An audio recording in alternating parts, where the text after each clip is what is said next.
Hit and run कायद्यामध्ये काही बदल केल्यामुळे कायद्याच्या संदर्भात काही लोकांचे आक्षेप असू शकतात आणि त्याबद्दल आमचं केंद्र सरकार निश्चित पद्धतीने विचारही करेल.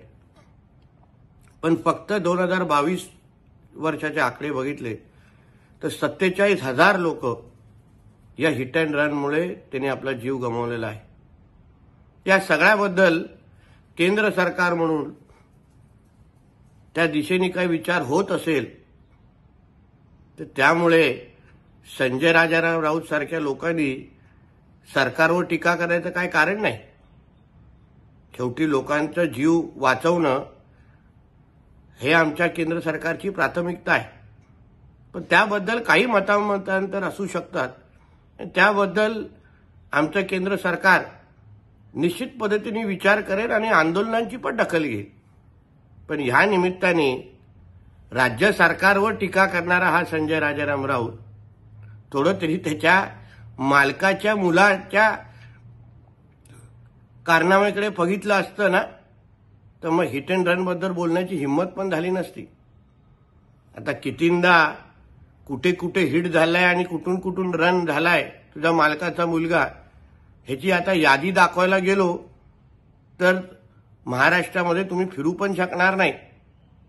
त्या दिशा सायलेंट मर्डर केसमध्ये कोणी बॉडी कुठे टाकली आणि कसं तिथून पळून गेले हे आता पोलीस चौकशीत बाहेर येणारच आहे. म्हणून हिट अँड रनच्या वर बोलण्याचा नैतिक अधिकार संजय राजाराम राऊत आणि त्याच्या मालकाला नाहीच आहे हे मी ठणकावून सांगेन.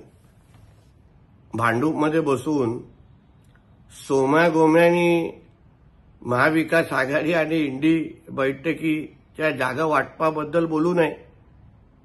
तुझी लायकी किती आहे हे तुझ्या मालकाला काँग्रेस पक्षश्रेष्ठींनी खडसवलंय ह्याची बातमी आमच्याकडे आहे.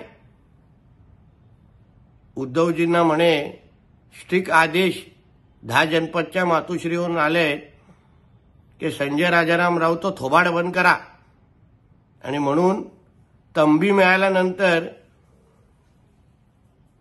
एरंडेल सारखा चेहरा झालेला आहे.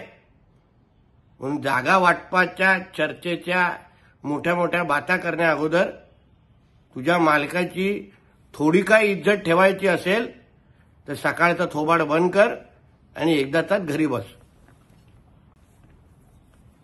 म्हणे सामनाच्या अग्रलेखमध्ये काशी कलंकित झाली आहे याबद्दल अग्रलेख लिहिलेला आहे.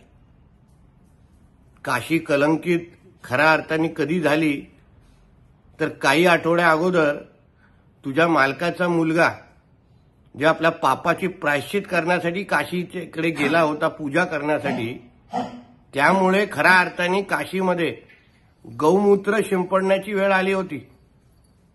म्हणून काशीला शुद्ध ठेवण्याचं काम आमचं हिंदुत्ववादी विचारायचं केंद्र आणि राज्य सरकार निश्चित पद्धतीने करेल. फक्त तुझ्या मालकाचा मुलगा एक काशीमध्ये येऊन आपले पाप धुण्याचा जो काय प्रयत्न करतो थोडा त्याही बद्दल जरा अग्रलेख लिहिलास तर बरं होईल.